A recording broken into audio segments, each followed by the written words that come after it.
Hi everyone, today I want to quickly show you how you can print any 3D logos you can think of in 3 easy steps. The only requirement is to find a photo for the logo that you want. I googled the most recognizable logos and I downloaded this picture here. So first things first, what we need to do is turn this into an SVG file. And to do that, we're gonna use LightBurn for this. I'm pretty sure you can do it with Inkscape, but for this specific quick video, I'm gonna do it with LightBurn because it literally takes 3 clicks to do it, and I will show you right now. So first thing is to import the image, right click it, trace image, and you're done. It's traced. This is the tracing of the image. Now we can get rid of that. And you can literally now just go and export this image as an SVG file. Before we do that, I want to remove some of the items here that I'm not particularly interested in 3D printing. And to do that, I'm gonna pick this and I'm gonna ungroup these items. And then I'm just gonna delete the ones I really don't care about. This guy here.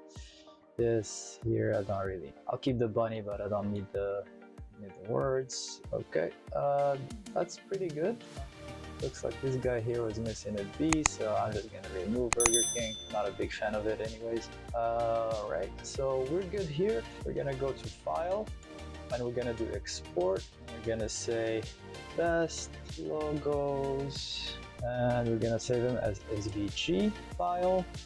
Then the next step is to go to Fusion. Oh, that's not Fusion. Next step is to go to Fusion, and we are going to make a new sketch. I'll go here. Let's make a rectangle, maybe make it 2.5 inches. I don't want to make this too big. This is just kind of like showing you how to make this stuff, so let's make it that. It's good enough. Finish. I'll go here, and I'm gonna make it a tiny bit big, maybe even 0.03. Looks about right. And then I'm gonna pick this and I'm gonna say insert SVG, insert from my computer, best logos. Boom. Those are the logos we downloaded. Gonna make them a little bit bigger, and we're gonna put them right there. All right. So now we have these logos here. What we can do is finish the sketch, pick the logos, gonna go to extrude, and we're gonna extrude them about 0.2. That's a little bit too big. Why don't we do 0.15? Oops. Yeah, let's do that. As you can see here, we lost some of the details because we kind of extruded everything.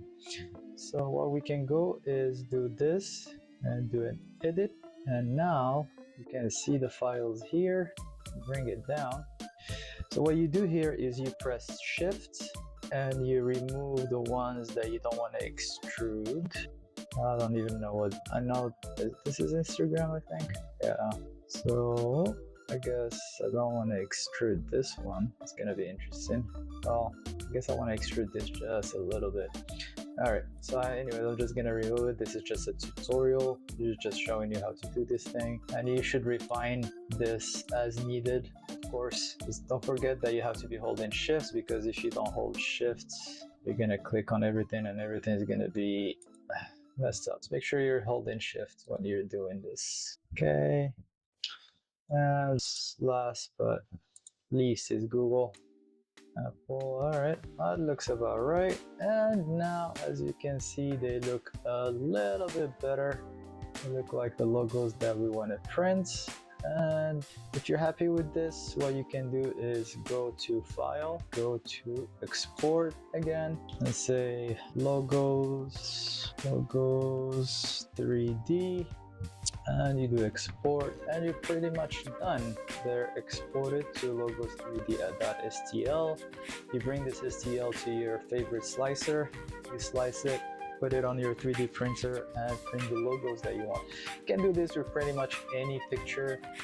not just logos. You can, as you can see, you can do it with logos, you can do it with letters. I'll show you here. I did it with this for this Attack on Titan title that I have here, because I'm building a diorama for Attack on Titan, so I made this for it. If you're interested in seeing that, follow my channel and keep an eye on it. It'll be out soon. So anyways, that was it for this video. Hope you like it. Please leave a comment and subscribe if you haven't already, and I'll see you on the next one. Thank you.